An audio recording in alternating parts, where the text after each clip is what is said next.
registration. Buhay lang natin interface, tap natin dito. Tapos tap natin asterisk, tapos hashtag.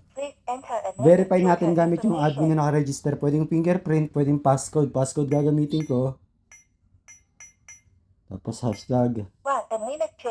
Yan. Tap natin number 1, add settings. Admin settings. Tapos yan. Kung face ang i-add natin or palm, tatap natin number 4. Yan. Pipili tayo kung face or palm. Limbawang palm to tapat lang natin yung palm natin sa ano. So yan, register na siya. Kung halimbawa naman fingerprint or passcode or card ang i-add natin, tap natin number 1. Yan, pagka na ganyan yan siya, pwede na tayo mag-tap ng passcode or fingerprint dito sa scanner or card. Halimbawa passcode i-add ko, 6 digit, tapos hashtag, i-retype lang yun.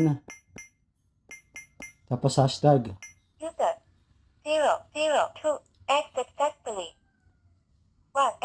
So yan, kung fingerprint naman i-add natin, ganun din naman. Tap lang natin number 1.